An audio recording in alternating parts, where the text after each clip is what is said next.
And a special thing about this podcast, too, is that it's a safe space to criticize me and even be mean to me if you're so inclined. So if there are stark disagreements, we can air them here. Okay. That's the purpose of this podcast for me in particular, because I've been friends with Shadi in a while, but there's no really safe space to do it except on here, is to just sort of give him the business. But it's funny that the way that I know Emma, I don't actually know Emma in real life, mostly just on Twitter, which I guess is how I know a lot of people. And I guess we've gotten in some, I don't want to call them Twitter fights because they've always been respectful and, kind of friendly. But there definitely have been points of disagreement where I think we've gone back and forth. Certainly during the Syria intervention debates, that's been, I think, one of the main flashpoints. But but because I haven't actually met you in real life, and this is the first time I'm hearing your voice, I guess I'm a little bit caught off guard that you appear to be, I don't want to get this wrong. Are you, I think it's somewhere in the United Kingdom, UK. Yeah, yes, it is. I am Scottish. I was born and raised in Glasgow, but I've been in America so long the accent is almost all gone. Okay, that was a close call. I was close to saying British, but I thought maybe I'm getting it wrong and it's Irish or Scottish. So that was a real good save on my part at the Good job. Anyway, now that we're already rolling, and so the mysterious person on the other line is Emma Ashford, who is resident senior fellow at the Atlantic Council with the New American Engagement Initiative, which is a new thing at the Atlantic Council. When did that start, Emma? I mean, it was about in the last year, I think. Yeah, so as a whole division, we've only been running about 2 months, perhaps. I came on board about 4 months ago, and I think the whole thing only got stood up, middle of last year. So we're very new. We're a 5-person unit, and we have a really interesting mandate, which is to question the assumptions that underlie U.S. foreign policy today. So it's a really awesome mission because it means that we basically get to look at U.S. foreign policy, look at the world, look at all the problems out there, and try and figure out what we can do better about them. And I think as a broad mission to have, that's pretty awesome. Yeah, I mean, I think that's one of the cool things at the Atlantic Council that it's such a broad tent, and it brings in all sorts of different perspectives, and I really like working there myself. The reason I first texted Shadi is like, I'd love to have Emma on. You tweeted, it was something, an editorial maybe in the Washington Post about a week ago, and it was basically saying, the war is lost in Afghanistan, and yet we need to stay. And you tweeted something, to have the intellectual clarity of the Washington Post editorial board. And, the reason I wanted in particular to have you on is because Shadi and I, in general, on foreign policy stuff, we end up disagreeing a fair bit, but we're still part of one of the subtexts of this podcast is, I think, figuring that out. We don't know why. We can't quite put our finger on it. I do know why. I mean, for me, it has to do with sort of, I think, the problem of democracy promotion. And, the question of Afghanistan, I think, has always been one on my mind as I'm with you on that point. It seems to me like the mission has been misdefined from the beginning. Maybe not the very beginning when it was an intervention against Osama bin Laden, but quickly it ballooned into something else. And it's emblematic, I think, of a certain kind of problem. But the other reason I wanted to have you on, and Shadi and I did a clubhouse, an attempt at a clubhouse event to try and talk through this. It's because while I've always felt generally sympathetic to the realist critique of American foreign policy, I also find that realism itself falls short for me somehow. So that's just another thing that I just, is it fair to would you characterize yourself as a realist in foreign policy, or at least having those kind of inclinations? Or, I know it's a broad term, so I don't know, just say a few things about how you even think about that. Yeah, I would certainly define myself as a realist. The problem, as you sort of allude to there, is that you can define a lot of different things as realist. And there's a lot of people out there who define themselves as realists that I wouldn't necessarily consider that. So Bob Kagan, for example, is one who frequently talks about himself as a realist and about reclaiming realism. But, if you actually went off into academia and you talk to the people that wrote the classics of realist theory, they'd say he's definitely not a realist. So there's a lot of disagreement agreement about what it means. Some people basically use it to mean like, I am realistic about the world. And some people are very strict about IR theory. So there's this huge range.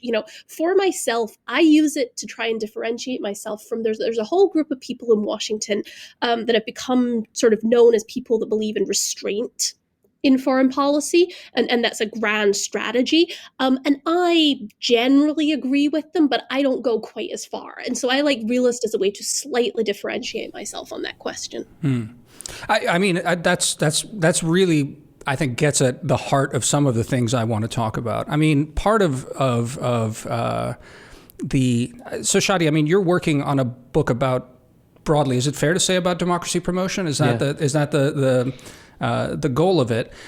And yet, I mean, just in passing, in conversations we've had on this podcast, and actually we haven't discussed it off the podcast, is the special case of Afghanistan as an attempt, that I think an ambitious attempt at state building that didn't start out that way, but ended up that way, and seems to be cratering in a pretty bad way. But I also then, Emma, want to talk to you about the concept of restraint and how that basically shapes whether it's just a critique or whether it's actually a grand strategy, as you put it. So I don't know. Let's maybe talk about Afghanistan first, because I think that's a good jumping off point. I don't know, Emma. Why don't you tell us a little bit about your sort of general view? I mean, we're at an inflection point. I mean, I think that's why there's been a flowering of really interesting essays online in the last few months, because Biden's here, because Biden has positioned himself as, standing for certain things. In many ways, it's a restoration of a certain kind of Obaman approach. But at the same time, I would argue Obama was sort of like maybe the closest we'll ever have to a realist president, at least temperamentally. So I'm not sure that it's not exactly what Biden's doing. You wrote an article, I think, in August in the New York Times, talking about he wants to return America to something that's not really returnable to. So I don't know. Why don't you tell us a little bit about what do you think about is likely to happen about Afghanistan in the in the very immediate future here, and then I do want to hear about Shadi and democracy promotion in Afghanistan, because I think that's just interesting. So you're right that I tweeted something snide and sarcastic about the Washington Post editorial board a few weeks ago. I'm afraid on Twitter you should probably, much like Donald Trump, take me seriously, maybe don't take me literally, because I have a tendency to get snide. But what was so frustrating about that op-ed was it basically made, or I guess it was an editorial, it made all the right points about what things look like on the ground in Afghanistan. That the war is effectively lost, that there is no chance that the country is going to turn into, never mind a democratic paradise, there's really no chance the country is going to turn into a stable, sovereign state with a single government anytime soon. There's going to be this insurgency for quite some time. And the editorial got all those facts right. And then it turned around and basically said, well, we should be fighting in Afghanistan anyway. And there wasn't really a good rationale for that. There was a lot of hand waving, a fair amount of sunk cost fallacy. We've put in this much effort in Afghanistan, we can't stop now. Some stuff about our obligations in Afghanistan. And there's just not a good argument for staying. The most coherent argument that I have heard for why we should stay in Afghanistan is at this point that it's a relatively cheap, sustainable mission, by which people mean when they support that kind of thing, they mean, well, it only costs us, billion or so dollars a year, it only costs us 10 to 20 lives a year, and that's sustainable. And I think that's a very problematic argument.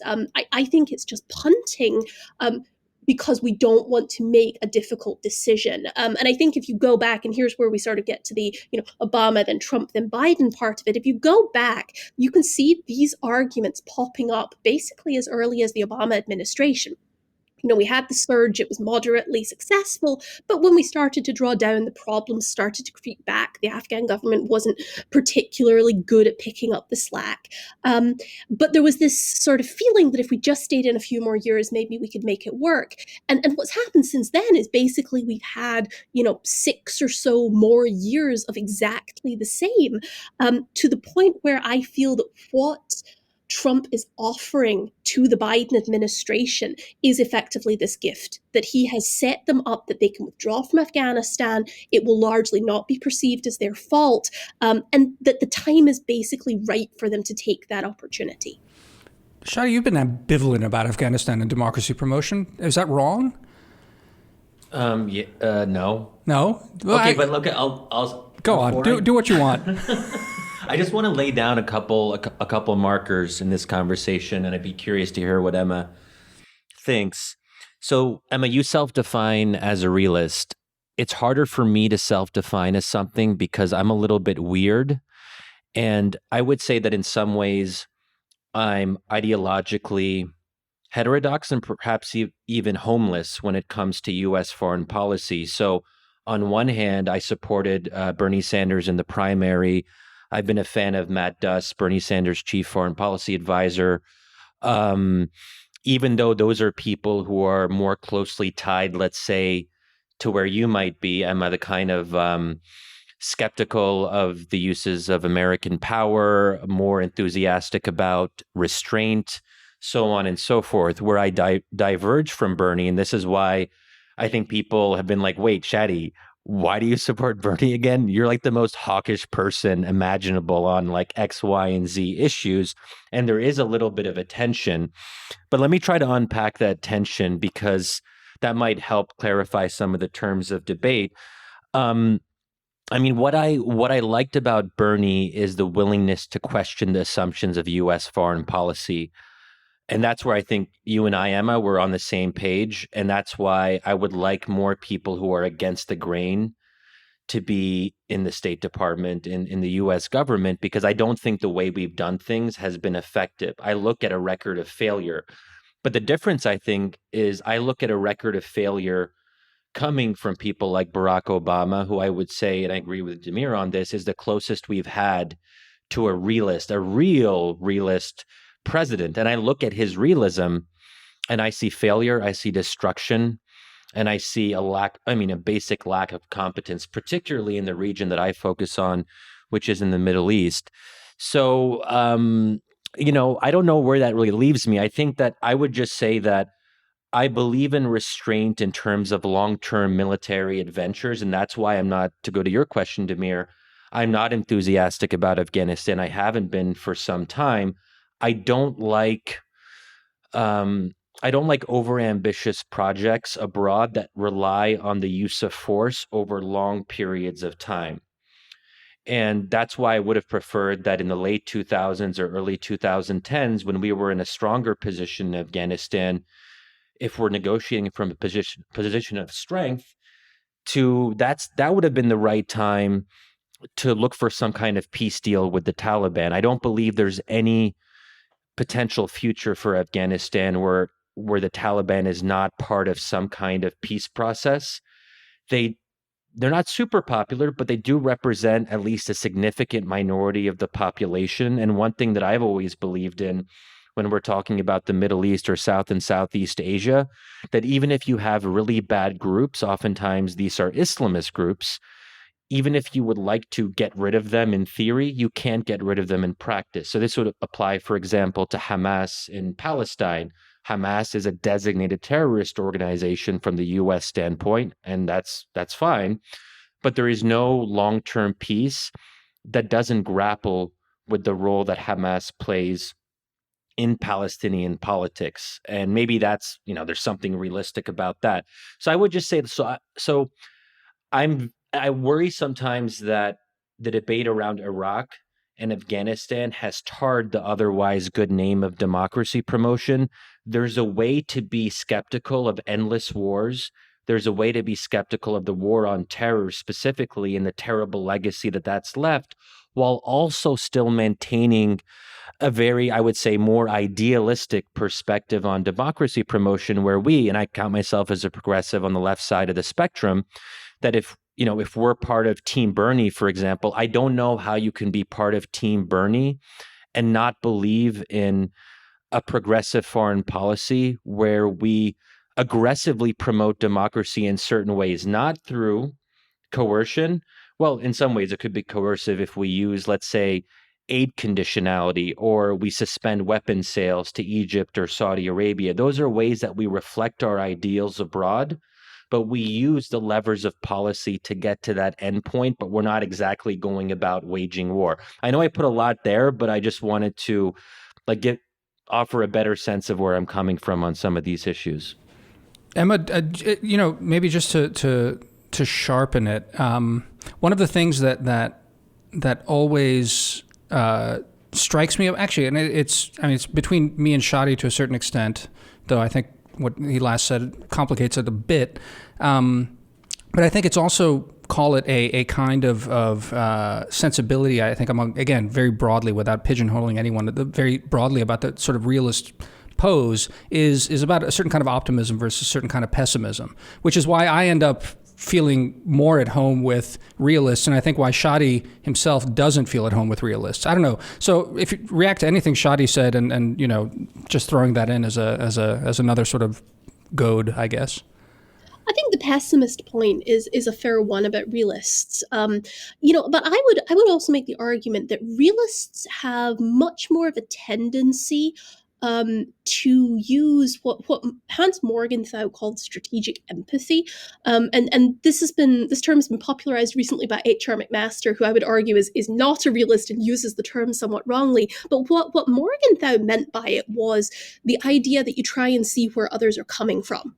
Right. So if we look at Iran or we look at the Taliban, we try and see what it is that they are trying to achieve. What are they afraid of? What is it they want out of this? And I think that that's something that US foreign policy has done very, very badly at in recent years, is understanding others and where they fit into this world. And I think that's a pretty natural hangover from the sort of unipolar moment at the end of the Cold War, where America was just so powerful we didn't really have to care what anyone else thought.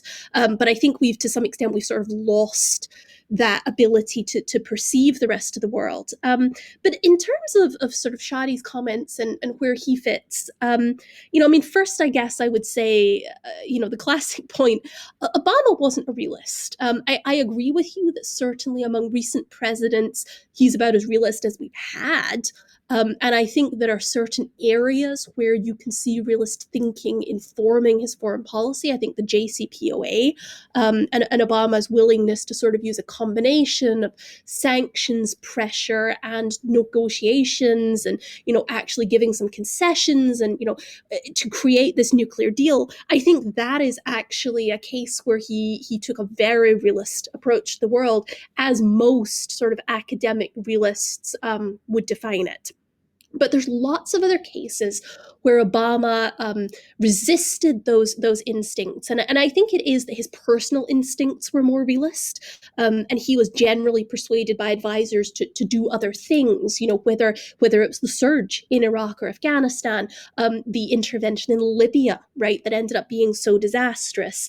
And so, Obama, I would say, occasionally pursued a realist foreign policy, but it wasn't particularly coherent. And he was very much handicapped by not having a staff that agreed with him on a lot of those issues. And I think that's one area where, Shadi, you bring up Bernie Sanders. I think that's one area where Sanders has actually done a lot better in the last few years. He's got in some really professional advisors, people who are able to think through some of these issues, come up with actual practical responses. And it means that he has a foreign policy that's a lot more coherent. Whereas I think Obama's foreign policy, at least during his first campaign, started out much more as a slogan and evolved when he was president. Sanders sort of developed something during the campaign that would actually have stood on its own as a foreign policy. I really do want to bring Libya in, because this is one of those things that Damir, don't goad me into Libya. I need to goad Shadi into this. I mean, this is one of this keeps coming up. Here's the thing. So Shadi wrote a piece, I don't know how many years ago, 2 years ago? 2016. In Vox, actually, the only time I've ever published a piece in Vox, and oddly enough, it was a defense of the Libya intervention, actually, which I still stand by to this very day. But it's like a very difficult thing to unpack, because I think we're quite far apart on this. Well, but I think this is an interesting one. I think this maybe can help us tie us into the next part of the conversation. I think one, pessimistic criticism of Afghanistan. I hadn't picked up on this from you before, that the Taliban are a legitimate need representation in some kind of putative thing, and our policy is wrongheaded because we're trying to deprive them of representation. The other criticism, though, of Afghanistan is that, which you also alluded to, Shadi, is it was far too ambitious. And I think one of the interesting critiques that, Emma just sort of gestured at as well, is specifically in Libya, why Libya is such a dog's breakfast at this point is that it's the fact is, you're right, we haven't actually engaged in state building in Libya. I think that's where you would come at this from, right, Shadi? Is like, we haven't tried hard enough to even like make a slightly better situation there. We just like bombed and left. But to me, the striking parallel is that in fact, where we have tried, it hasn't really worked either.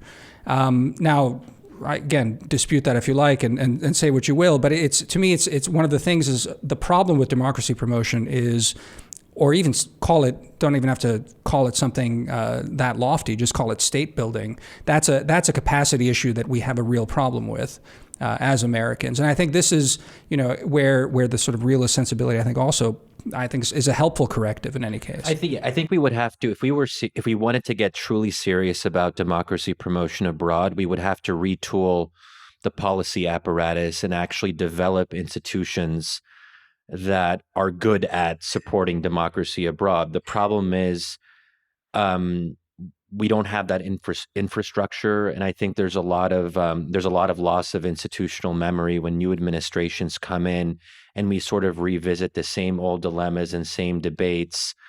But I would say too that I think there's different levels of democracy promotion. I think one that is the more minimalist version, which I think is fine and good, and Bernie emphasized this part of it more, which is less democracy promotion in an active sense and more anti-despotism.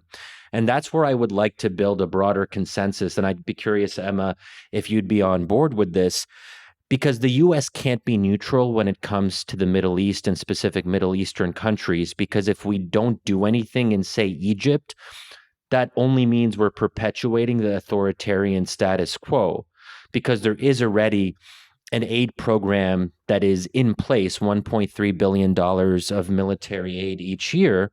So if someone says to me, Shadi, let's dial it down, let's not be too involved in the Middle East, let's not do anything more on Egypt, then I would say, well, that in effect means that you're continuing doing something which is effectively pro-dictatorship.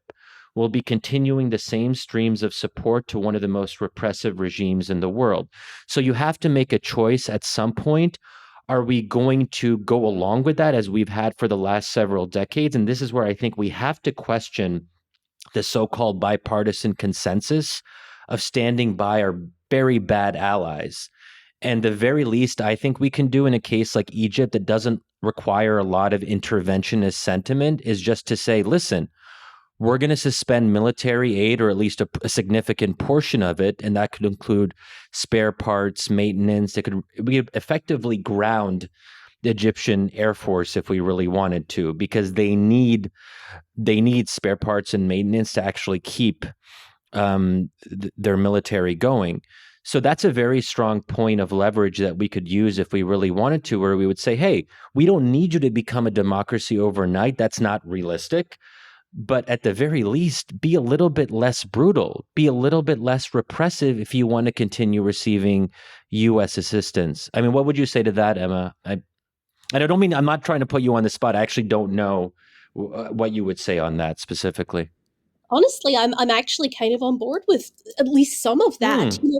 Peter Beinart had a really great article last week about how he thinks about morality and foreign policy, and how he thinks about, I think it was Bret Stephens had this column about the dissidence problem, that we should have a dissidence first foreign policy. And Peter Beinart made the point that, American foreign policy should probably focus on, first do no harm. right? Rather than focusing on trying to get regimes like Russia or, Iran that we don't have a lot of leverage over, rather than getting them to improve human rights, maybe we ought to start talking about some of our allies. And Egypt is one.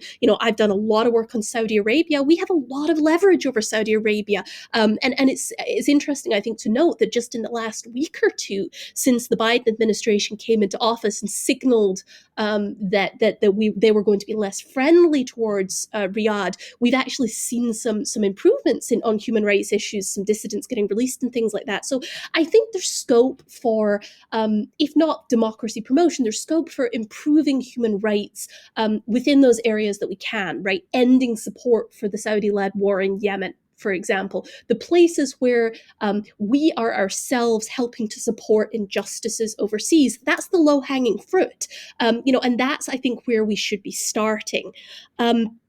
Then, I started out my career as a realist. There weren't many places that I could work when I first came to Washington. I actually started my career at the Cato Institute, which is the libertarian think tank here in DC. We know about them. I'm not a libertarian. It was a wonderful place to work. I consider myself a pretty middle of the road liberal Democrat in the British sense, right? So I'm not a libertarian, but one of the things that I really appreciated there, that I sort of learned from my colleagues, was this notion that America can be a force for good in the world, even if it's only through example. So this has kind of shaped the way that I think about democracy promotion, about nation building. That yes, America has an interest in trying to see democracy spread abroad to some extent. It's good for people around the world if that's the case. But if you look at our track record, we've done a very, very poor job of trying to, spread democracy by the sword. And if you think about sort of core libertarian ideals, the fatal conceit plays a big role, right? The idea that, the US government just doesn't know enough about other countries to go and nation build overseas. If we can't do these things at home, how can we possibly imagine that we can govern another country? And so, I find that to be a really accurate view of how our sort of activist democracy promotion has gone in recent years. And I think it shares a lot in common with some of the smarter progressive takes on democracy and foreign policy about, international solidarity with democracy movements, and that there are a lot of other ways, more sort of passive or low-level ways that we can help activists, human rights activists in other countries, USAID programs, various NGOs here in Washington and elsewhere. I think there's a lot of ways that we can do that. And what I firmly believe is that our focus over the last couple of decades on the military tool to try and spread democracy has fundamentally undermined those more passive ways that we might spread democracy. But isn't it true that, like, if we look historically at democracy promotion efforts, I mean, most of them haven't been by the sword. If we look at the, especially the late 80s, early 90s, after an unfortunately tragic record of supporting right-wing autocrats in Latin America, we started to put pressure on a number of regimes, most famously, obviously, Chile, also Brazil, but also, other examples like the Philippines, South Korea, Guatemala, so on and so forth at different periods. And there is a history there of using pressure without resort to military force. And I feel like the prism gets distorted because the most prominent cases are ones like Iraq, Afghanistan, Libya. Obviously, the debate around Syria and intervention in Syria was a big one over the past decade. And we forget that there's a lot of cases that don't get as much attention now because no one cares about Latin America anymore. And people have sort of moved on. They forgot that a lot of East Asia used to be, a little bit more, quite a bit more autocratic. But there were these cases where the U.S. actually played a constructive role. It was maybe too little, too late, or just maybe too late and not necessarily too little. But the fact that the U.S. was able to adjust itself shows that we can learn from our mistakes and we can actually get better over time. So when we get into this broader conversation about optimism versus pessimism, I believe America is not doomed to repeating the same mistakes endlessly, which we have done in the Middle East. But I think that the cases of Latin America and Asia and also some parts of Africa show that the U.S. is able to improve, right? I agree that there were those cases and that they were somewhat successful. What I think we're overlooking here, though, is that they took a very long time. For example, the progress of South Korea towards democratization, that was 4 decades. And the same goes for a lot of those dictatorships in Latin America. It was a gradual, imperfect process. US pressure maybe helped a bit, but in several of those cases, we weren't even particularly applying pressure. We were just acting as that example that helped to push people in those countries to try and reform from the inside. And I agree with you that what we've been doing in the last couple of decades has been an aberration, right? It has been distinct from a lot of the other ways that we have talked about democracy and acted around the world for human rights, in American history. The problem is, I think, today that we are starting from a place where that is our recent history, where if you say to any person on the street in any country, what do you think of US democracy promotion? What they think about is Iraq, and they think about Libya, and they think about Syria. And the point is that those countries, the countries that we would like to see democratic improvement in, we have actually ended up causing a lot of these regimes to draw in on themselves in fear, right? So if you look at North Korea developing nuclear weapons, for example, these are attempts to provide regime security. If you look at the way the Russian government has been acting in recent years, a lot of this is driven by fear of the color revolutions that swept Eastern Europe. And so, the ways in which we have tried to promote democracy in recent years are making it harder now for us to use those passive means to try and improve things. And I think it's going to just be a matter of time before those kind of strategies are actually successful again. So this is super, super interesting. I think a good pivot to take us into this other question I have about a lot of this stuff. I haven't yet read Stephen Wertheim's book. I've read a few reviews and I've seen a few interviews. But one of the things that ends up, I think, cropping up, and Emma, I don't think you necessarily, or maybe you do believe this, but it's that, part of the realist critique of the Cold War also ends up being that the Cold War was, prosecuted in an incorrect sort of way, ultimately, or a wasteful way. People point to Vietnam as one of these because of, misapprehensions about things. But there's also something, I think, to be said about, American messianism that I think, sustains America throughout the Cold War and actually leads to a certain kind of success in all of this stuff. I mean, it's that Bismarck quote, drunks, fools in the United States of America. There's something that just sort of, I don't know, it seems to work out for this country despite what any of us, far-seeing people may sort of think is the right course. So I guess the question is, to me, is about the sort of the limits of the realist critique, because as I said, I'm very sympathetic to everything you're coming from on everything we've discussed so far, and especially on this democracy promotion stuff. I thought that's really interesting. But then looking forward to it, and I'm latching on to that very last thing you said about, behavior of the Russians and the North Koreans, and what you alluded to earlier, the Morgenthau empathy thing. We should see how our behavior causes this kind of insecurity and instability and sort of account for it. It's always struck me that the realist point on that is, I won't say overly pessimistic, but I think it misses something important about the nature of politics and about the nature of how the world works, in a way, in the sense that it sort of excerpts America as an actor in its own right, and that being the predominant force forces all sorts of changes in the world, and that there seems to be an underlying assumption sometimes in all of this, partly in how sometimes realists talk about the Cold War, partly in how sometimes realists criticize America and the world today, is that if only America were more restrained, more careful in how it approaches things and more sort of cognizant of these things. And therefore, maybe if America stayed more in its lane, a more stable equilibrium would emerge. And at least from where I'm sitting, I'm not sure that's borne out by facts. That there is this equilibrium to be grasped there. I mean, I really would like to talk about Taiwan and China in the sort of the last part of this, but it's there's just sort of like a heads up. But I don't know, how would you react to any of that I just sort of threw out there? I'll admit I have not yet had time to read Stephen's book either, so that's on me.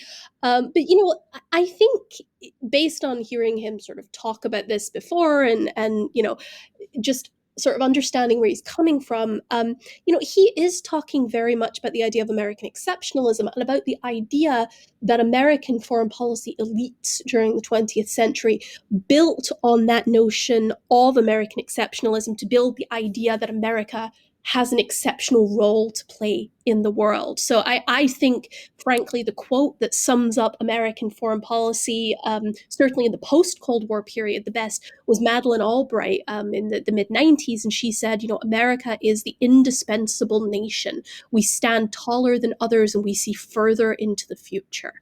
And at the risk of angering your listeners, I mean, that's total bunk.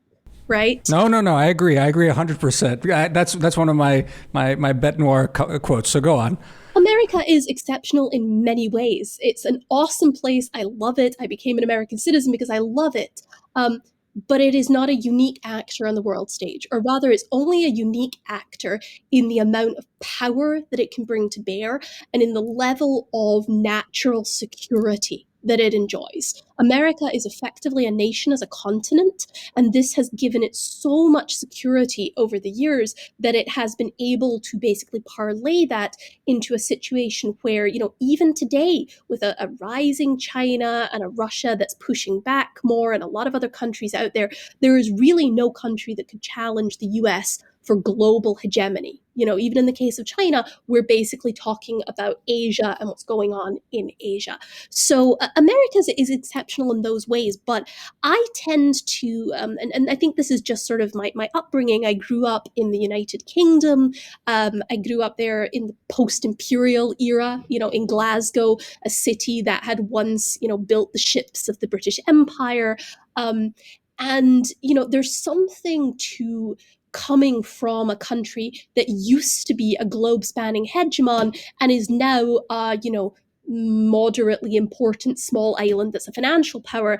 I think to make you look at the way Americans approach foreign policy and say, it's probably not always going to be this way. And so my chief concern when I look at American foreign policy today, and this is why I think of myself as a realist, is my chief concern is not about reshaping the world into some new image using American power. It's about how we avoid overextending ourselves so that we continue to preserve the sort of security and prosperity that Americans have come to enjoy. Okay.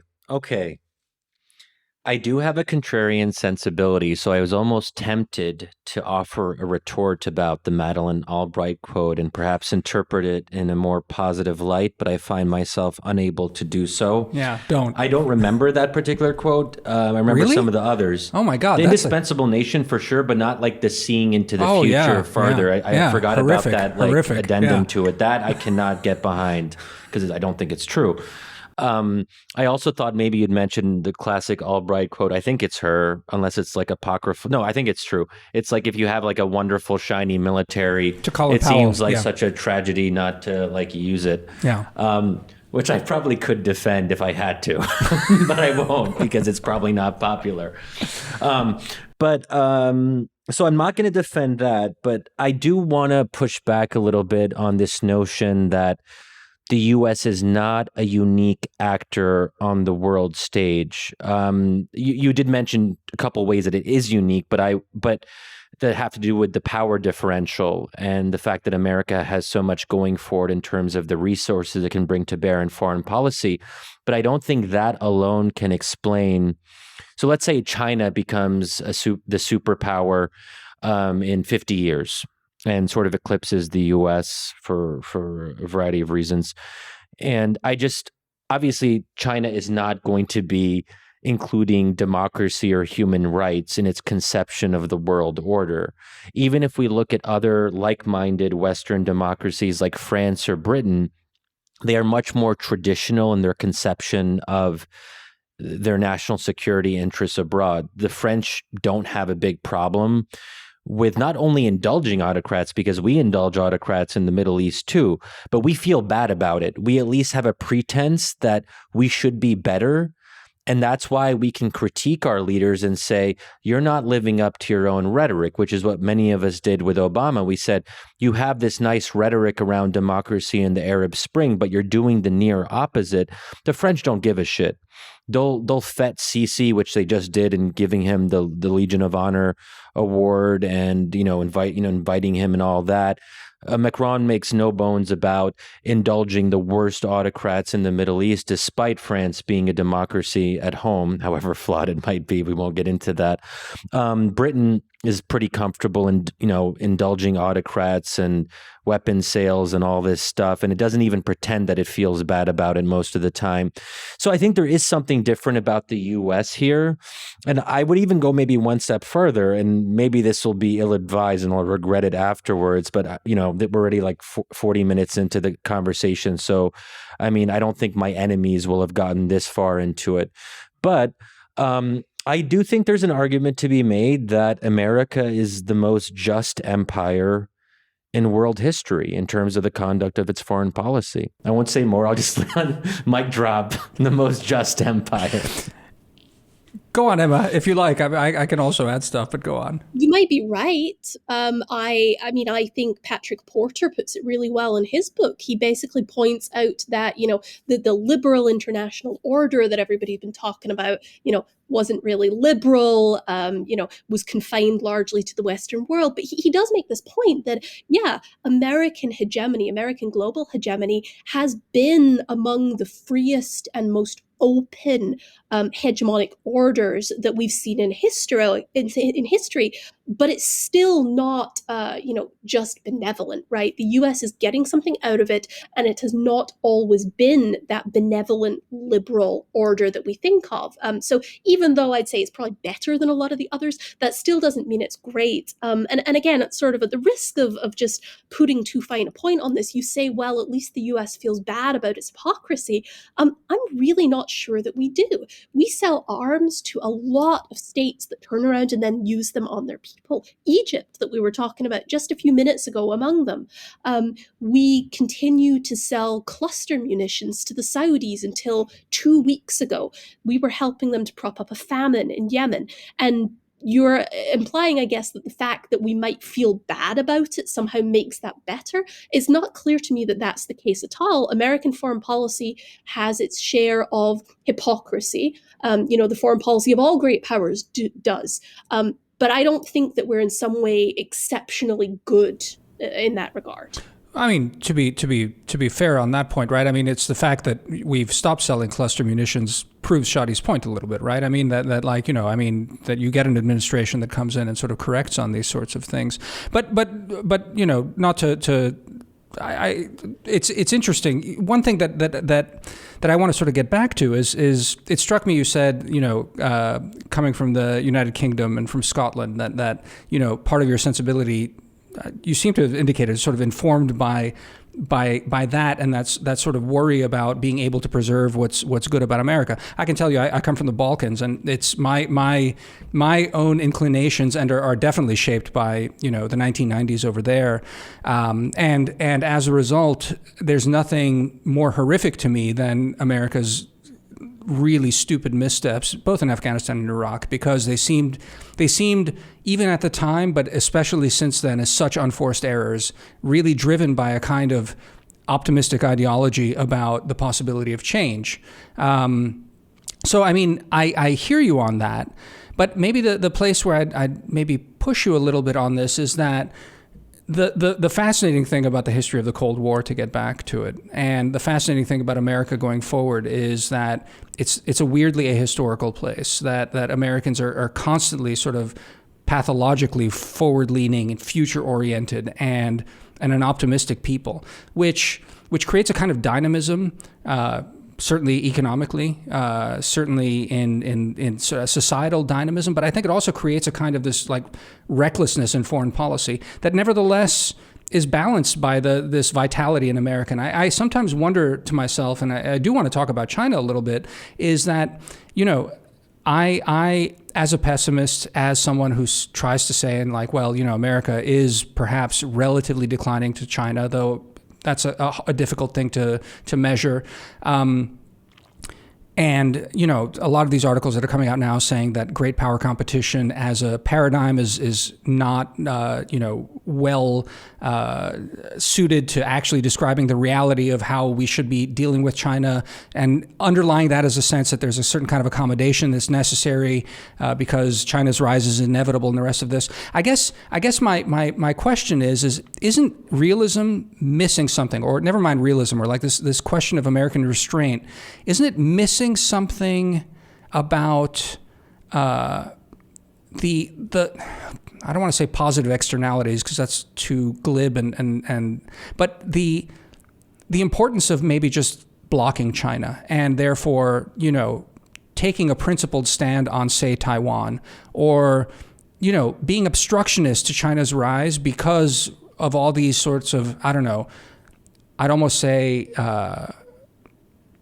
ideologically epiphenomenal questions about democracy, that this still leads to a certain kind of strength to America on a foreign policy, on a geostrategic level, that tapping into this, even as geostrategists, as we're trying to be sort of analytical about it, we need to account for this as a source of strength and then try and craft strategy around it, incorporating it, rather than fretting over the fact that it gets us into bad situations. I don't know. Does that make sense, guys? Does that? Yeah, I mean, I think that another way of putting this is, does restraint empower China? So that I sometimes feel like with realist types, a lot of the burden of good behavior is placed on America. And it's like, if only America was less confrontational, then Russia would be better behaving and China would be better behaving. But I mean, what I've seen from these two regimes is no good faith, no intent to play a constructive role. And I worry that if we promote the restraint idea and it gains traction in American public debate, China will end up having more room for maneuver. So it's kind of interesting that you should bring this up on China, actually, because I had a paper come out last week that's the first in our series of papers testing the assumptions of US foreign policy. And the assumption that I look at in this paper is the idea that we're headed for a more dangerous world because Russia and China are these aggressive, assertive, revisionist states that are dead set on undermining the status quo, overturning the US as hegemon and rewriting world order in their shape. And this is basically an idea that you see throughout strategic writings in Washington over the last few years. Everything from the national security strategy under the Trump administration to basically every other article in foreign affairs on great power competition. You see this notion that China and Russia are revisionists. And so what I get into in the paper is, revisionism is definitely a thing. It means a state that's challenging the status quo in some way. But the vision of it that Washington has is very absolutist. It seems to be drawn almost entirely from a picture of Adolf Hitler in 1937, and really doesn't consider almost any other historical examples about how states interact over the broader scope of history. And this is kind of one of the big debates of IR, right? Was Hitler unique, or do we have to worry about something like that all the time? But with the case of Russia and China, we have adopted an approach to both states that is effectively 100% military deterrence and signaling, right? So we are going to resist them, push them back, encircle them with military forces, and that should cause them to back down. And the big problem with that is that's what's known in international relations as the deterrence theory of war. So the idea being that you have to deter other states, you have to deter the Chinese from even trying to do anything on Taiwan, or you'll end up in a conflict. The problem is that the deterrence theory is only one of the two big theories about how wars happen. And there's another one, and it's called the spiral model. And that's the idea that states get insecure and worried about their own security. They see military buildups along their border from other forces. They build up their own forces in response, and pretty soon you've spiraled down into a conflict. And one of the core tensions in international relations theory, as the theorist Bob Jervis put it, is the fact that the things that you do if you're trying to deter other states from war in this way are exactly the things that would make them worry if we're actually in a world where it's this spiral insecurity model. And so most realists and most people on the restraint side of the aisle are worried that that's the case. They're worried that if we push back too strongly against China, we reinforce our military in Asia more, we do more freedom of navigation exercises, we do more military exercises with China's neighbors, that what we're going to end up doing is spiraling down into a conflict instead of actually deterring them. And to sort of to your point, Damir, about the maybe we're missing the positive externalities of pushing back on China and blocking China's rise, I'd say that, you might well be right. There probably are positive externalities to it if we make it work. But the negative externality, if we don't make it work, could be another world war between two nuclear powers. And I think that's a possibility we have to take very seriously. Okay. I'm just trying to think about the best way. If you want to think, mean, go on. If you've got, go ahead. Don't try. Go on, Shadi. I was about think to in real offer time. a very profound thought. No, Go on. I think that isn't it true though that we indulged China for quite some time with this idea, which was quite prevalent for many years, that we could integrate China into the liberal world order, that they could be a constructive actor, that if we provide these economic incentives and increase trade, that there is this naive faith that China would not be a revisionist power. And I think I would be more on board with your argument if I felt that we had a confrontational strategy towards China for the entirety of the last 30 years, but it's simply not true. We did try the more cooperative approach. And I think that why a lot of us felt like we got burned on China, and it's not so important for me because I don't, focus on China, but China hands who had previously been much more in this kind of dovish camp, they feel, some of them have come out and said this, rather explicitly, that some of their assumptions about China and its willingness to integrate and to be a constructive actor were simply proven wrong. That China was not willing to kind of play along, and now we're seeing the darker side. I think Russia, too, you can make a similar argument that there was a real attempt to decrease tensions with Russia through the reset, for example, and to find new ways to develop different partnerships with Russia on mutual interests. That didn't work out. So didn't we try this? I disagree with you on the Russia question, but maybe we should just bracket that, because I think Russia and China are quite different in this context. So let's bracket Russia and talk about China. So you're right. This was the approach in DC for the last couple of decades. Actually, there's some, you can go back and find our old friend Madeleine Albright again, talking about how the goal was to get China to be a responsible partner in the liberal international order, how we're supposed to, get them folded into this order as they rise, and then we won't have any problems with them. And I'd say, obviously that approach has not worked. The problem with that approach was the assumption that it would be on our terms, right? That China would rise as a power, would become more influential, its markets would grow, it would build up a military, and that it would be content for everything to stay the way that it was when it was still a fairly weak power. And so I think that was kind of the fatal flaw of that approach to China. But what I don't think that necessarily means is that we have taken a conciliatory approach towards China necessarily in recent years. We have still enjoyed basically military hegemony in Asia, over the last couple of decades. We still have tens of thousands of troops in China's neighbors. We still engage in, as I say, freedom of navigation operations and a lot of sort of military buildup where even where we were engaged in this sort of trading with China and trying to fold them into the international economic system, we never gave up on the idea that basically China would be a junior partner in this. And what has happened is that China, like all rising powers, has concerns about prestige and status and its place on the world stage, and it wants to reshape things. The real question is the extent to which it wants to reshape them. We act right now as if China intends to basically throw the United States down off its throne and take its place, when what it could be is just that China wants a slightly more equitable international system, international organizations where it has a larger voting bloc, a region or a sphere of influence surrounding its borders. So there's a world of difference between China not wanting any changes, which is what we assumed in the 1990s, and the assumption that we've gone to today, which is China wants everything to change. But should regimes that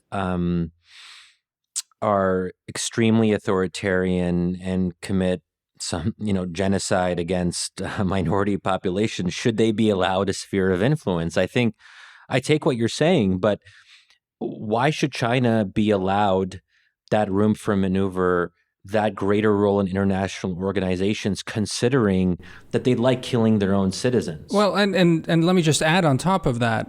Here's honestly, this is where Shadi and I differ so much. I mean, that element of it, I mean, China's abhorrent and the rest of this, I don't think that, for me, actually rises to the level of justification against it. My question ends up being one of, and this is where I think the question of perhaps the blind spot of realism that sort of maybe keeps me from ever self-identifying as a realist on these sorts of things is it really boils down to the question of Taiwan at this point.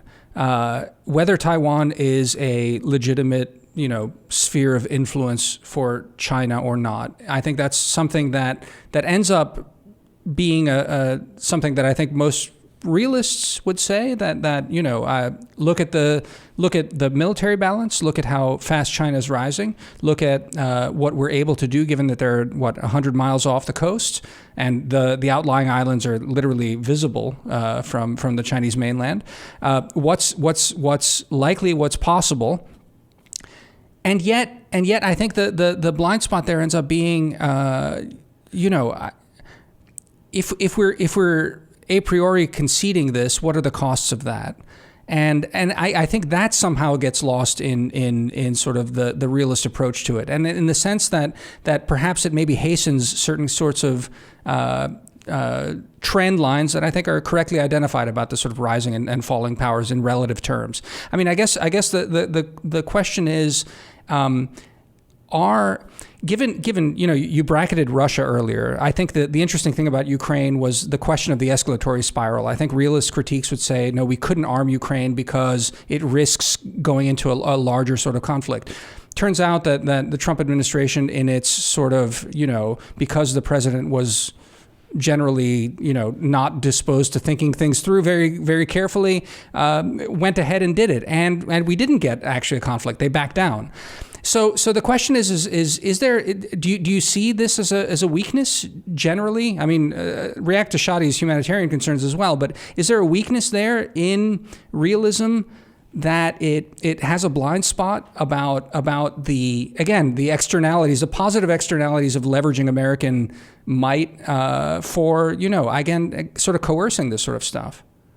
Well, I'm deeply sort of troubled by the notion that it is America that allows other countries to do things, right? The notion that it is an American choice what China is going to do, or it is an American choice, what behavior Iran is going to pursue. Now, we can try and shape the behavior of other states. We have a lot of power, we have a lot of tools in the foreign policy toolkit. We can try and shape that, but we cannot dictate what other countries do in foreign policy. There are things that we cannot do and we cannot achieve. In terms of realist thinkers, a lot of realists are sort of neo-realists. I tend myself more towards the classical realists, people like Morgenthau, people like A.H. Carr, who go all the way back to sort of the debacle of the First World War.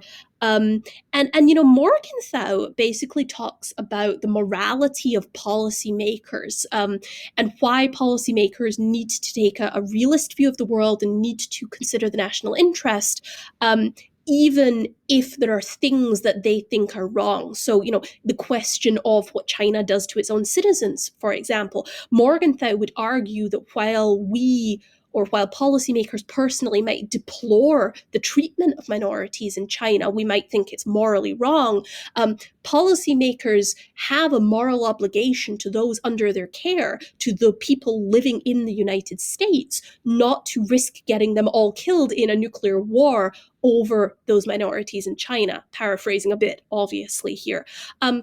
But that's how I think about this. Realists are not amoral.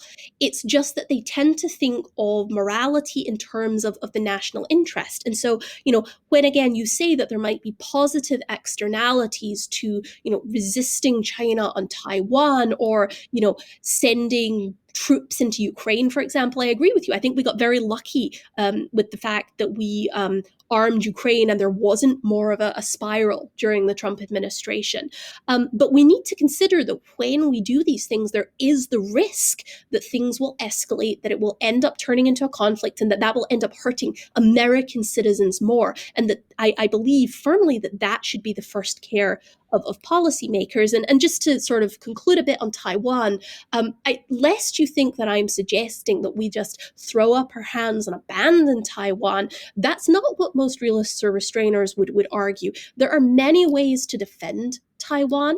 There are some really good strategy documents and force posture documents out there from places like RAND, for example, that show that we could help to provide Taiwan with the arms they need to, if not prevent a Chinese invasion entirely, to at least make it so costly as to make the Chinese think twice. And so, I think that there's a lot of options between, sending in the Navy to try and protect Taiwan and doing absolutely nothing. And that's where we should be having the conversation. So we're coming up on a little bit over an hour, so I think we're going to have to wrap up. Unfortunately, I hope you guys enjoyed this. I have a lot more questions I wish I could ask Emma, but maybe we'll save that for part 2 at some point, a future episode. So we will have a link in the show notes to Emma's paper on China, which I confess I have not read, but I'm sure is very interesting, and encourage our readers to take a look at that and to check her out on Twitter, where I think she's still active, for better, right? Are you, Emma? Yeah, she is. I am, yes. Okay. Admittedly, pandemic and 2 small children mean that most of my tweets are fired off very fast. Great. So all the more reason to follow her at Emma M, which I guess is her middle name, Ashford, on Twitter. And so I'll just say too that, like, reflecting on this conversation, this was very meaty, and it provides an interesting contrast to the last episode where I went on rather long digressions on why I hate dogs. And my high school years, where I was kind of like a pseudo Republican to piss off people at the lunch table in my liberal suburban town outside of Philadelphia. So I hope that you guys, so we have shifted. This is quite different than that. And I will also use this opportunity, because we didn't do the marketing pitch earlier, that you guys, our growing community of listeners, do consider becoming a subscriber to Wisdom of Crowds to get extra paid content, both written stuff and also our bonus episodes. We'll probably do a bonus episode in the next day or two where Damir and I say very unfiltered things for a smaller audience that we might get fired for 30 years from now when Damir becomes national security advisor and I'm his deputy, because he is the future Kissinger of our generation, who is also a great realist. Well, we didn't actually talk about that. Not at all. What are her feelings about Kissinger, but we can again save that for another time. But if you would like to subscribe to Wisdom of Crowds, please consider going to wisdomofcrowds.live/subscribe and to get that extra content. And thanks for listening. And thank you, Emma, for joining us. Emma, this was great. Like really, really, really just terrific. Just awesome. Thanks really for coming. Yeah, no worries. Thanks. Good to talk to you guys. Yeah. Excellent. All right. Bye-bye. Bye. Okay. Bye-bye.